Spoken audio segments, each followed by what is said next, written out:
The ice cracked under the weight of the drilling rig, but no one paid attention. The machine groaned and roared as it tore through layers of ancient ice. Below the surface, something waited, something that had not seen the light of day in thousands of years.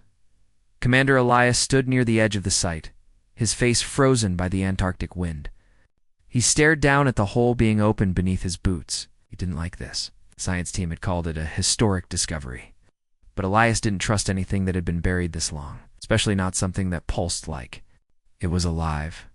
"It's not supposed to do that," said Dr. Kira Hall, the lead scientist, as the drilling stopped with a shudder. She pointed to the screen. "Look."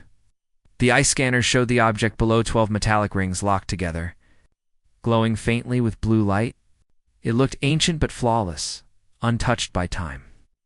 It was buried under a mile of ice, but the metal wasn't even scratched. And now, for the first time, it was glowing. They had found it 3 weeks ago, hidden under old satellite scans. At first, they thought it was just a rock formation.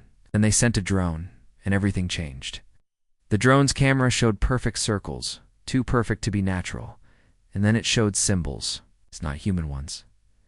Elias turned to her. "That thing what?" "Is it? We don't know," she said. "But I think it's a gate. A gate to what?" She didn't answer. No one did. The next day they cleared the last of the ice. The rings were now fully visible, massive, floating above each other, connected by beams of light. No cables. No engines. Just ... hovering. The structure hummed quietly, like it was waiting. "Run another test," said Elias. Kira's team sent a probe through the center of the rings. It vanished the moment it crossed the middle. No flash. No sound. Just gone. For a few seconds, the screen was dark. Then the probe sent back a signal. Everyone stared. The feed showed a sky with 2 suns. Strange black spires stood in the distance. The ground looked like cracked glass. Wind howled through the air, bending reality like heat waves. "Is this another planet?" someone asked. Kira's voice was low. "It's not a planet. Something else." Elias stepped away. This was above his clearance. He sent a report to command. Within hours, a black shuttle arrived. 2 agents stepped out, wearing unmarked uniforms. They didn't smile. They went straight to the gate and gave one order: seal the site. Transmissions, no one in or out. Kira protested. "We need more data." The lead agent turned. "You have 5 minutes?" Elias tried to argue, but they ignored him. The agents began setting up a new device next to the gate. It looked like a scanner, but it pulsed red instead of blue. One of the agents placed a small box on the ground and pressed a button, and everything changed. The gate roared to life. The rings spun so fast, they blurred. Light exploded from the center, rising like a column into the sky. The wind screamed. People fell to the ground. The snow around the gate melted instantly, revealing black stone underneath. The ground shook, and then it stopped. The gate stood still, silent. But the center now showed something new. Figured it stood motionless in the portal. Humanoid, tall. Its body was wrapped in armor that shimmered like oil. No face, no sound. Just standing there, watching. "Turn it off," Elias shouted. The agents tried. Nothing worked. The figure stepped forward. Guns were drawn. Alarms screamed. But as the figure crossed the gate, it vanished like smoke in the wind. Then a voice came through. "Who dares enter the forbidden?" It echoed in their minds, not their ears. Everyone fell silent. Some dropped their weapons. Few screamed and ran. Kira knelt, shaking. "It's not just a gate," she whispered. "It's alive." The portal faded. The rings stopped spinning. Everything went quiet again. But the damage was done. The team knew now this was no ancient relic. This was a warning, and they had triggered it. Hours later, Command ordered a test mission. A pilot would go through the gate. A live stream would be monitored from a sealed control room. The pilot was Captain Reina Torres Brave, skilled, and maybe a little too curious. "I'm ready," she said. standing before the gate. Elias pulled her aside. If something doesn't feel right, you turn back. She smiled. If I can. The gate activated again. Light, wind, pressure, then silence. She walked through. For a few seconds, the feed showed her standing in a world of shifting colors. Floating rocks spun slowly in the sky. In the distance, a tower rose like a needle into the clouds. Then the feed went black. They waited 1 minute 5:10. Then her voice came back, full of static. They lied to you, she said. This isn't for us. Kira, Elias called. Are you hearing this? The static cleared for a second. Don't trust them, Torres whispered. Don't. The feed cut, the gate shut itself. The rings went still. No response. No trace of Torres. The black suit agents didn't speak. They packed their equipment and left. Kira slammed her fist on the console. We need to go in. We need. To get her back, Elias didn't answer. He stared at the gate, now silent again. His instincts screamed at him. Whatever they had touched, ... It had seen them now. That night. The sky over Antarctica changed. A strange aurora lit up the clouds red and violet, flickering like fire. Satellites began going dark. A strange frequency played over military radios, a low hum repeating like a heartbeat in a secret underground facility. A panel lit up by itself. The gate wasn't just waking up, it was calling others, and something was answering. But Earth wasn't ready, and the gate was just the beginning. The wind outside howled like a living thing, slamming against the walls of the outpost. Inside, the control room was dead silent. The team stared at the dark screen where Captain Reina Torres had vanished. No one spoke. No one moved. It had been 36 hours since she stepped through the gate. No signal, no voice, nothing. Then a light blinked on the console. It's coming through, Kira whispered. Elias stood frozen. What kind of signal? She shook her head. It's different. It's not her voice. It's a beacon, a return signal. Everyone rushed to the monitors. The gate's rings began to move again slowly, painfully, as if something was forcing them open from the other side. Get ready, Elias barked. Soldiers raised their weapons. Scientists backed away. Kira stayed close, her hands shaking. The light in the center of the gate flared. Then a figure stumbled out. It wasn't Captain Torres. The man collapsed on the ground, covered in burns, his suit half melted. His helmet was cracked, and his face was pale, barely breathing.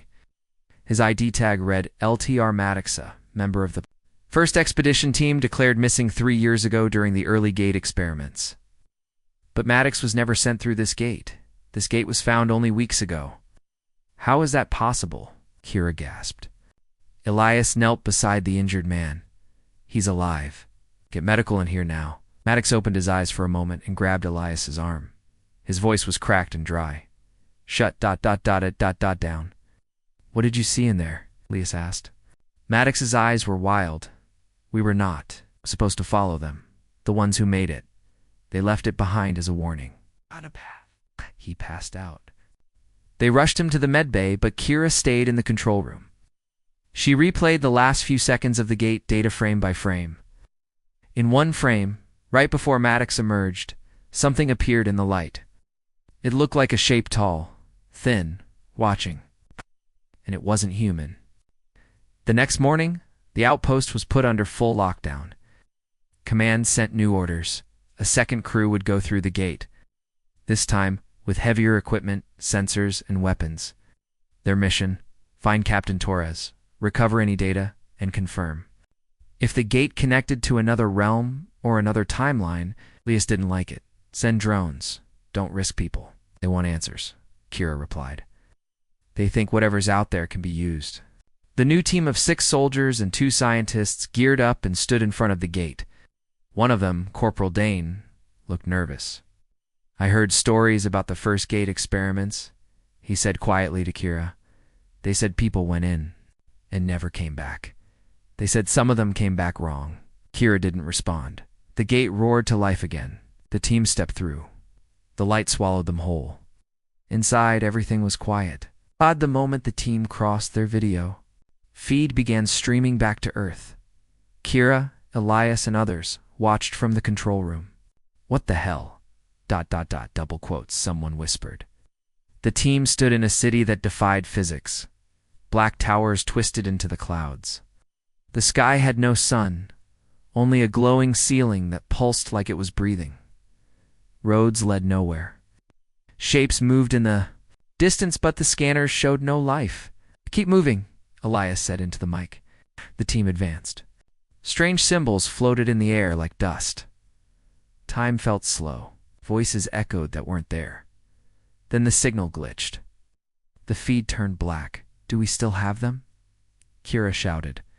A moment passed, then static, then screaming. One camera turned on again. It showed chaos. The team was under attack, but not by aliens.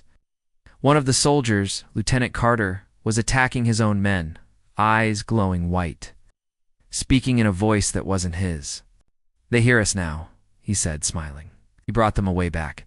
He tore off his helmet and stepped into the shadows. The camera fell, and the feed died. Only one signal remained. It showed a soldier limping through the ruins, blood on his face, shaking. It was Corporal Dane. He activated his emergency beacon. I'm alive, he said, breathing hard. But it's not just one world in there. It changes every time you look away. The others are gone. Carter ... Carter's not human anymore. What happened to Torres? Elias asked. Dane shook his head. She found something. A room filled with crystals. She said it was code. Forbidden code. Can you get back? Kira asked. Dane looked around. The gate moved. It's not where we came in, I think. I think it moves on purpose. Like it's alive. Like it doesn't want us to leave. Then he looked at the camera. Out. If I don't make it out, don't open it again. The feed cut. The gate went dark. Back at the base, no one spoke. Elias turned away, his jaw tight.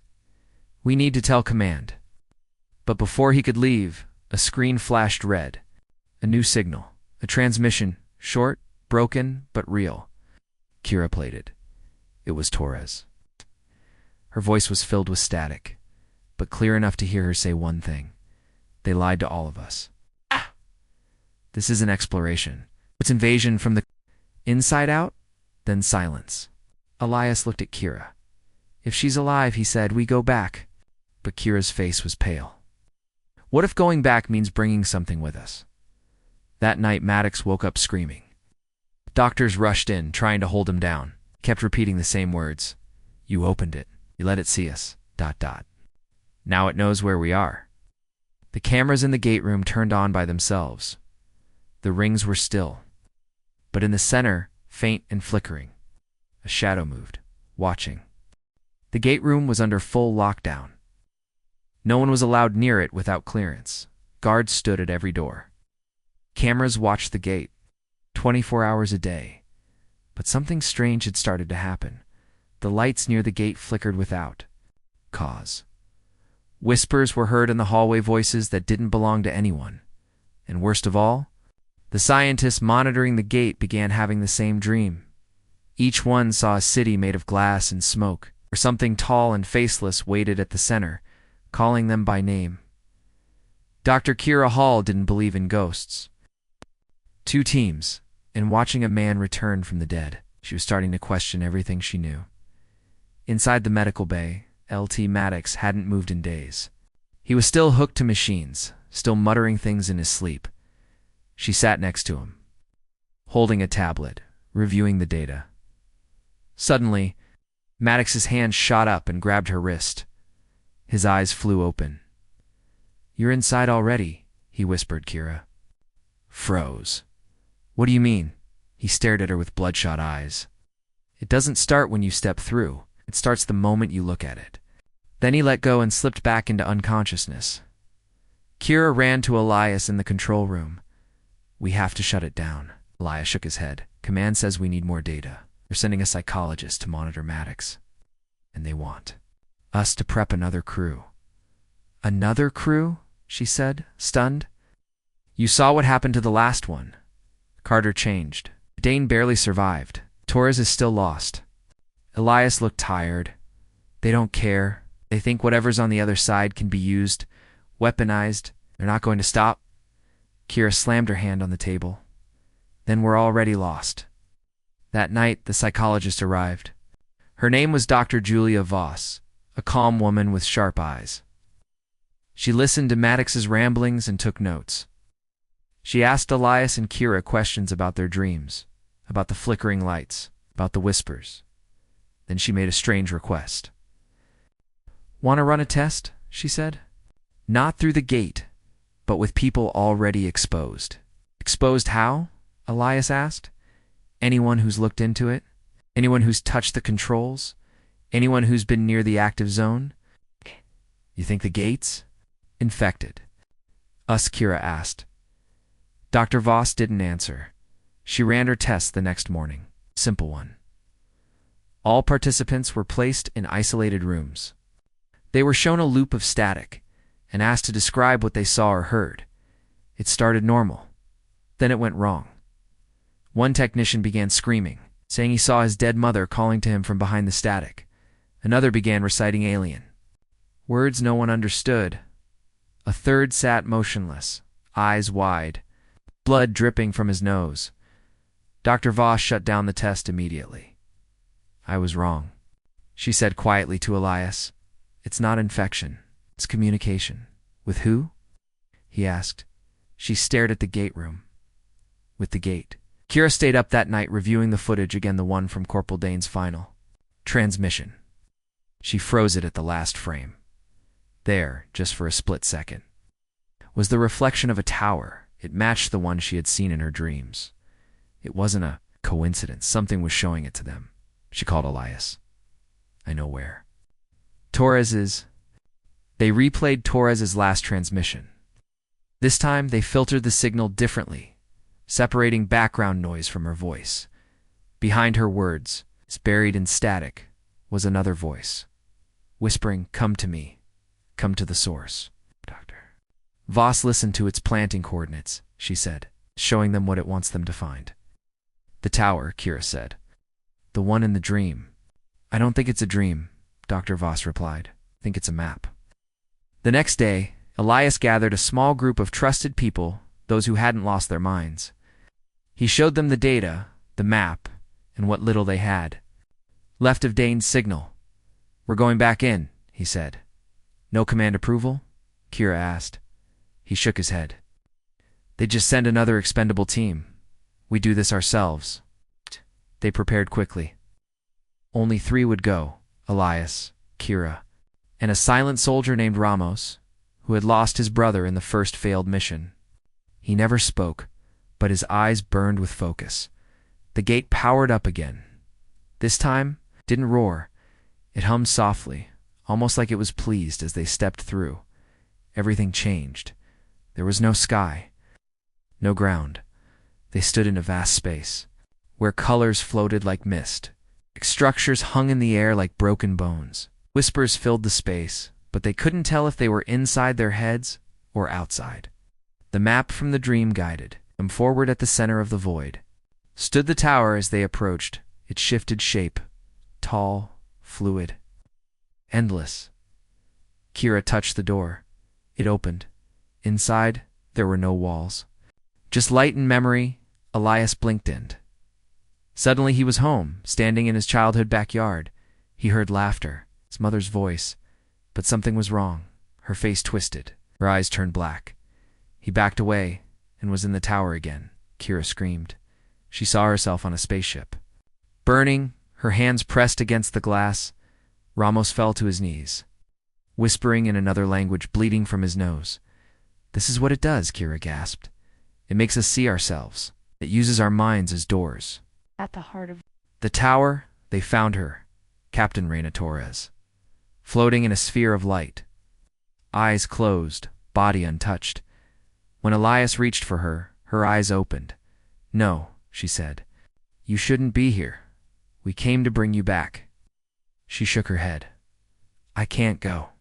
Not yet. I've seen too much." Kira stepped forward. "What is this place?" Torres pointed upward.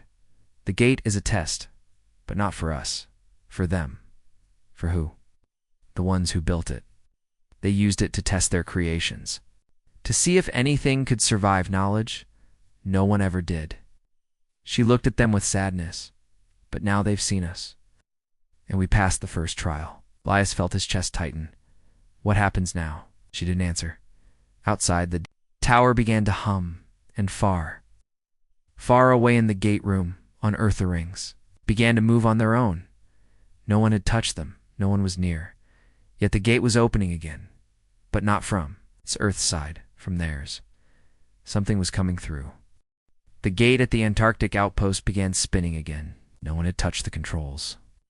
The security cameras showed an empty room, but the rings moved faster and faster. Glowing with a deep red light, warning sirens blared. The control team rushed. To their stations, it's powering up on its own. One technician shouted, "No one's inside." Another yelled, "It's opening from the other side." Dr. Julia Voss ran to the screen. "Where's Elias?" "Where's Kira?" "There." Still inside the gate, a guard answered. No contact in the last 6 hours. Everyone froze as the center of the gate filled with swirling energy. But this time, it wasn't light or color. It was black. Pitch black. Like a hole in reality itself. And something was moving inside it. The technician screamed. "We have it." Unauthorized emergence. A shape stepped through the gate. It was humanoid, 7 feet tall. Its body was wrapped in dark armor that shimmered like liquid metal. Its face was a mask with no eyes, no mouth, a circular symbol glowing on the forehead. Behind it, dozens more waited, unmoving. The lead figure tilted its head. Then it spoke not through the air, but directly into everyone's minds. The forbidden code was accessed. Humanity is now part of the sequence. No one knew what that meant, but everyone felt the same thing. Judgment. Inside the gate realm, Elias, Kira, Ramos, and Torres stood at the base of the tower. Above them, the sky cracked like glass. The air shimmered. Everything felt unstable. The realm itself was breaking. The tower's losing its shape, Torres said. "We're running out of time. We need to get out," Elias said. Torres didn't move. "I can't leave yet." "Not without locking the vault." "What vault?" Kira asked. Torres turned and led them down a spiraling path deep under the tower. As they walked, strange echoes filled the air, thousands of voices, speaking in 100 different languages. Overlapping, they reached a chamber. In the center floated a massive crystal, pulsing with golden light. Around it were symbols in the air, rotating, shifting, never repeating. "This is the forbidden code," Torres said. "It's not just a message, it's a map. A key. To what?" Elias asked. Torres looked at them. "To the rest of the gate network.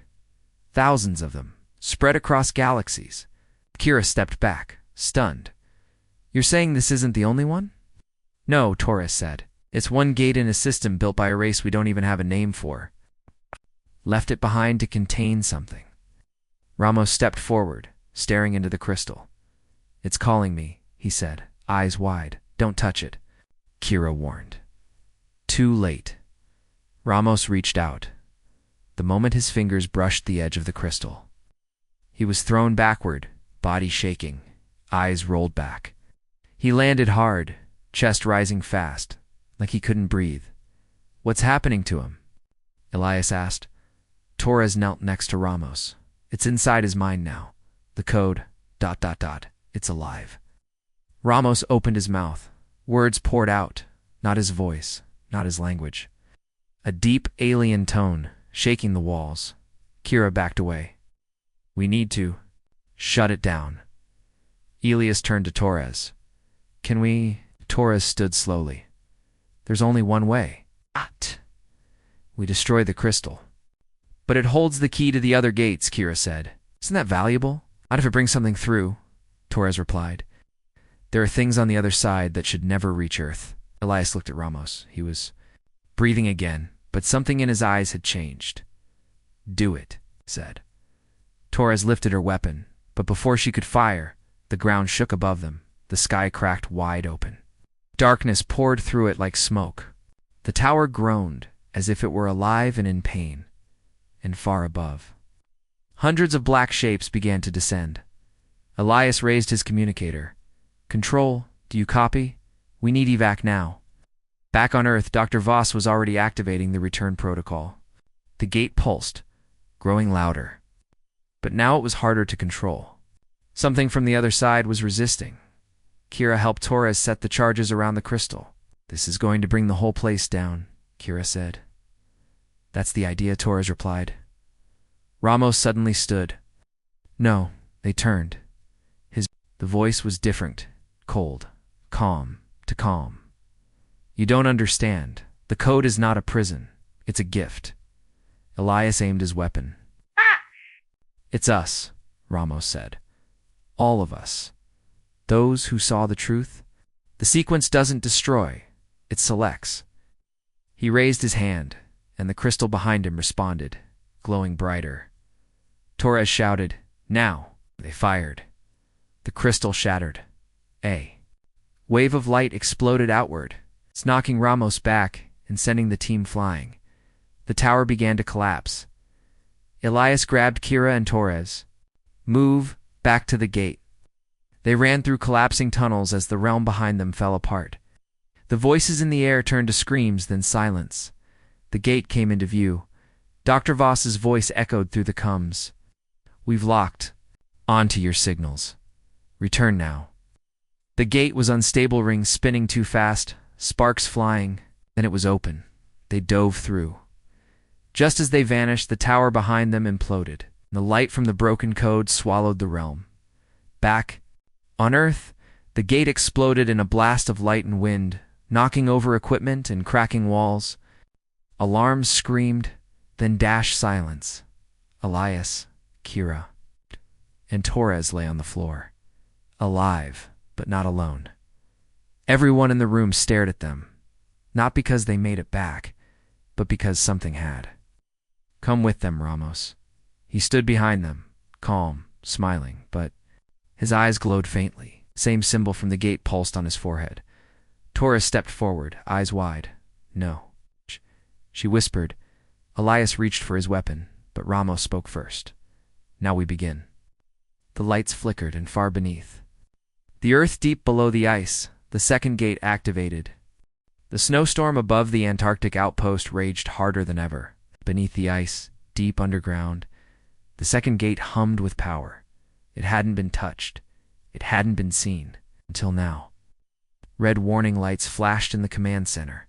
"All systems are waking up on their own," said a young technician. His hands shook. "We're not sending commands, but the second gate is coming online." "Shut it down," Dr. Julia Voss said, voice sharp. "I can't," the tech yelled. "It's not listening to us anymore." On the screen, the second gate's rings began spinning. The lights turned deep purple. Electricity arced through the air. A low, humming sound echoed through the walls, like a distant voice rising from the deep. And then, in the center of the gate, an image appeared. It was Earth, but not this Earth. It looked twisted. Cities burned, skies dark, oceans black. A shadow passed over the planet's surface. A massive tower stood where Antarctica should be, stretching high into space. Kira stepped into the room, her face pale. "That's not a future. ... It's a warning." Leah stared at the gate. Or a promise. Behind them, Ramos stood still. He hadn't said a word since returning through the first gate. His eyes still pulsed with the symbol of the sequence. His mind was no longer fully human. He spoke suddenly. "They're testing us. That's what the gates are for." Dr. Voss turned to him. "Testing us for what?" Ramos smiled faintly. "To see if we can become more." Gira stepped forward. "You're not Ramos anymore." He tilted his head. "I am, but I'm also something greater." Elias raised his weapon.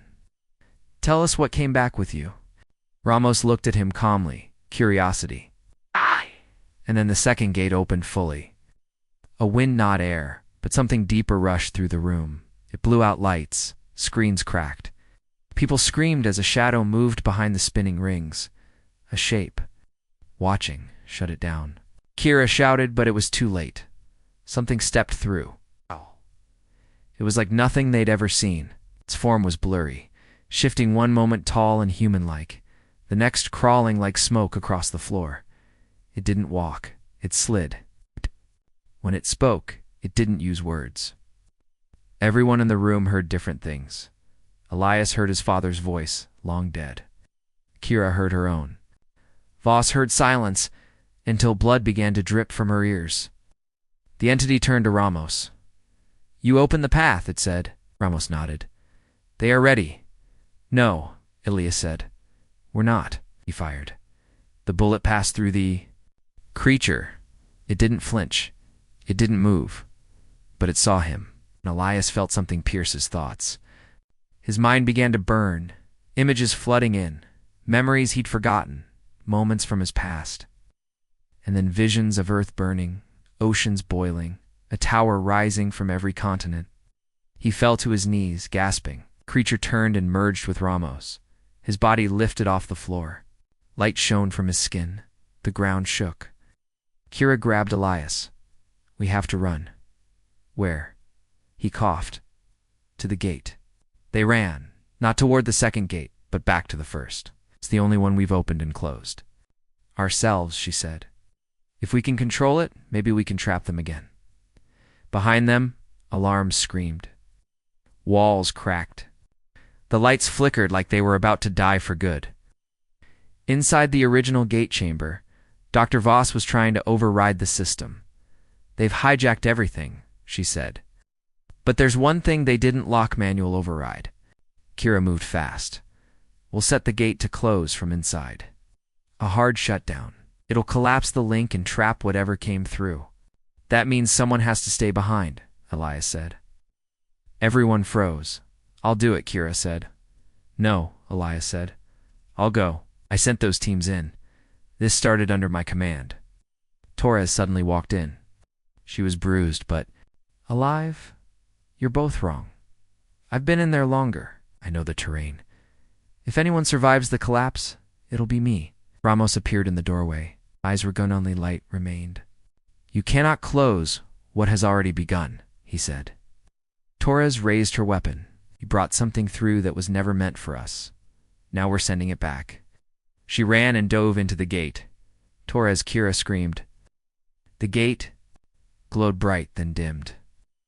On the monitors, Torres appeared in the other realm, standing before the shattered crystal chamber. She placed a charge, then another, then looked into the camera. "Tell Earth to forget the stars. They aren't waiting for us. They're watching." She smiled, pressed the trigger. The feed cut to white. No, the gate exploded in a flash of light. When the dust cleared, the room was silent. Ow. No more spinning. No more voices. Just cold silence. But then, from the wreckage, something moved. A single black crystal sat where the gate had been, pulsing. Kira picked it up carefully. Elias looked at her. "What is it?" She stared into the crystal and saw something. Her eyes widened. "Another map." "No," Elias said. "Stepping back? No more maps? We're done." Kira didn't speak, because inside the crystal, she saw Earth, and it was already changing. The explosion should have ended everything, but it didn't. The crystal Torres left behind pulsed quietly in Kira's hands, warm and cold at the same time. The team had destroyed the gate, sealed the breach, and risked their lives to stop what came through, and yet something still came through. Kira stood alone in the recovery chamber, staring at the crystal. Elias watched her from the other side of the glass. It had been hours since the explosion. The facility was in lockdown. The only thing working was backup power. The rest of the team had been evacuated. Only Kira. Elias and Dr. Voss remained. And Ramos, if he could even be called that anymore, was still missing. "Put the crystal down," Elias said over the comms. "I tried," Kira replied. "Ah! But it won't let me." Elias blinked. "What do you mean it won't let you?" Kira held up her hand. The crystal was embedded in her palm, half sunken into her skin like it had melted into her. "It's speaking," she whispered. Dr. Voss leaned into the monitor. What is it saying? Kira's voice dropped to a whisper. Da-da-da. It's not a weapon. It's a seed. Elias slammed his fist on the glass. You're not thinking clearly. Whatever came through used Ramos. Now it's using you. Kira didn't answer. Her mind was full of images. She could see things that weren't there. Planets, gates, ships moving between stars like birds in a flock. Creatures unlike anything on Earth.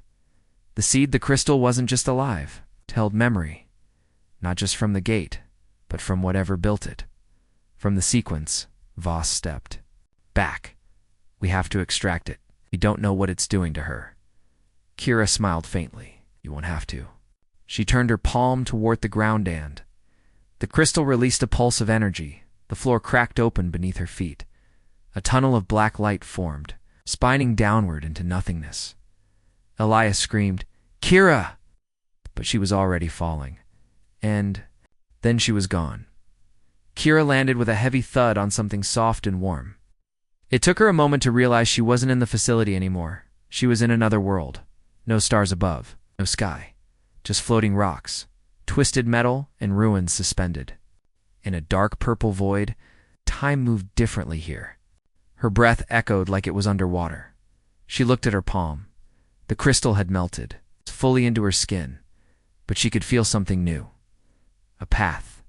The gate hadn't just connected to points. It had connected to realities, and she had just fallen into one not made for humans. A sound like glass breaking echoed around her. Something was moving toward her.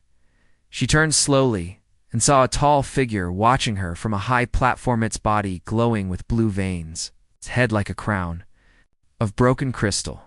It didn't walk toward her. It simply appeared. You are the carrier, it said in a voice like thunder. Kira stared, heart pounding. What are you? I am the last of the memory makers. The creature reached toward her. Kira stepped back. It spoke again. The sequence failed. Their design was incomplete. They built the gates to ascend, but they fell into war instead. Kira shook her head. You're saying the gates were meant for evolution? Yes, the being replied. But fear corrupted them. Each world used the gates for power, to conquer, to destroy. Kira looked around. Where am I? This is what remains of the first gate. It's a true gate. Kira's mind reeled. You mean this was all just ... a test? No, it was a choice. The being held out its hand. Take the memory. See what your kind truly is. Kira hesitated, and then she took it. Her vision exploded. She saw Earth as it had been millennia ago visited, observed. She saw the first contact buried in ancient caves. She saw the sequence placing crystals in every system, waiting for intelligent life to evolve enough to open them. She saw what happened when the first species forced the gates open too early. Whole. Civilizations wiped out, planets burned, time fractured, and then she saw Earth again. The seed had chosen humanity, not because they were ready, but because they were different, where others sought control. Humans adapted, they resisted influence, they questioned authority. And now, one of them held the final memory seed. The sequence was gone, but Kira was here. A new choice had arrived. The being knelt before her. Humanity stands at the edge of the forbidden. What happens next is yours to decide. Kira opened her eyes. She was back in the facility. Elias and Voss stood frozen. The crystal was gone, but a mark glowed faintly in her hand, an ancient symbol, spinning like a gate. I saw it, she whispered. All of it. Elias moved toward her slowly. Are you still? Kira nodded. Yes, but I'm also more. What did it show you? Kira looked at the others, and then at the sky. A future we're not ready for, but it's coming. Anyway, outside in the snowstorm above the base, the clouds began to twist. The same symbol that glowed in Kira's hand appeared in the sky like a beacon. Something had awakened, and it was calling others. The sky should have stayed quiet, but that strange symbol, the one burned into Kira's palm now, glowed in the clouds above the frozen base. Elias and Dr. Voss stood outside, shielding their eyes as the storm turned to silence. The clouds didn't. move like clouds anymore. They pulsed. They responded to her. Kira stood at the entrance of the base, staring upward. She felt the same pull in her chest that she'd felt when she fell through the gate. But now, she wasn't falling. She was connected. Something is coming? Kira whispered. Elias glanced at her. Coming from where? She turned to him. From everywhere. That was when the sky cracked, not with thunder. With soundless light, a rift opened above them along. Spiraling tear in the clouds. It wasn't a ship. It wasn't a weapon. It was something else. Something old. Dr. Voss took a step back. That's not from Earth. No, Kira said. It's answering the signal. The signal burned on her skin like fire. High in orbit, satellites picked up impossible readings.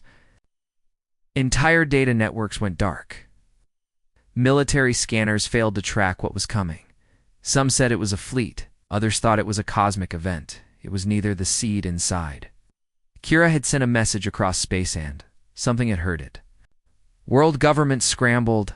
Earth defense units tried to reach the base, but all air access had been blocked. Weather patterns twisted unnaturally. And all the while, the rift grew. Inside the command center, Voss reviewed the satellite data. This isn't like the last gate. This one, it's stabilizing. Elias narrowed his eyes. Stabilizing for what? Kira didn't answer. Her mind was already far away. She saw them figures approaching the rift from the other side. Not human, not alien in the usual sense either. These were gatewalkers, survivors, maybe refugees, or maybe ... judges. She turned to the others. We were never the only ones. They've been watching who? Elias demanded. Kira looked directly at him. The ones who never fell. The ones who understood the gates. The storm around the rift suddenly reversed, pulling instead of pushing. Snow shot upward like a fountain. And then, with a brilliant flash, something came through. Not a ship, not a being. A structure, tall, black, perfectly still. Floating above the ground like it was untouched by gravity, it hummed softly, like it was breathing. What is that? Voss asked. Kira walked toward it. The structure didn't open. It didn't move. But as Kira stepped closer, symbols began to glow on its surface, one by one. A language not meant to be read with eyes, was meant to be felt. The others stayed back, watching her closely. Elias gripped his sidearm. This thing is dangerous. It's not. Kira interrupted. It's a test. Voss frowned. Of what? Of us, she said. Kira reached out and placed her marked hand. Against the smooth surface, everything stopped. Not just time, sound, motion, thought. She was no longer on Earth, not in the base. She stood in a space without up or down, where gates spun endlessly like wheels inside of wheels. Worlds flickered in and out of view, each one different, each one carrying life, conflict, history, and then a voice. You have touched what was forbidden. Kira turned. She wasn't alone. The gatewalker stood in front of Hertal, glowing strange. Its voice was not cruel, not angry, just tired. Your kind has reached the threshold, it said. Kira swallowed. Threshold of what? Responsibility. The gatewalker raised one hand, showing an image in the airworth, surrounded by new gates, all blinking like stars ready to open. Will you become what others failed to be? The voice asked. Kira hesitated. What if we're not ready? No species ever is, it replied. But the seed chose you. When Kira opened her eyes, the structure was gone. The sky was clear. Elias and Voss stood where she had left them staring. In stunned silence, she looked down. The mark on her hand had changed. It wasn't glowing anymore. It had turned black, like something had finished or started. Elias stepped toward her. What just happened? Kira smiled faintly. We've been given a choice. Voss blinked. What kind of choice? Kira looked. Toward the mountains, where 3 faint lights now blinked in the distance, gates forming one by one, visible to the rest of the world. 3 new gates, she said. One leads forward, one leads backward, and one leads into something no one has ever come back from. Voss whispered. How are we supposed to choose? Kira looked at her hand. I don't think we're the ones choosing anymore. And far above the earth, the rift pulsed again as if waiting for an answer. The entire planet held its breath. Satellites blinked out. Power grids flickered. Communications failed across the continents. And yet, the sky above the frozen base was calm. To calm, Kira stood on the snow, the black mark on her hand no longer warm. It had gone cold like stone. But above her, the rift was still open. Not closing. Not widening. Just waiting. The 3 new gates flickered faintly across the mountain horizon, not visible to satellites, only to those marked. The choice had been laid out. One gate led forward into the unknown future. One led backward into humanity's past. And one led somewhere else, entirely beyond reason, beyond survival, a place the gatewalkers wouldn't speak of. And now they had to choose. Dr. Voss looked from gate to gate. This is madness. We're supposed to walk into one of those without knowing where they go? Elias didn't answer. He was watching Kira, because Kira wasn't afraid. She already knew. They're not just gates, she said quietly. They're mirrors, Elias. Raised an eyebrow? Mirrors. They show what we could become.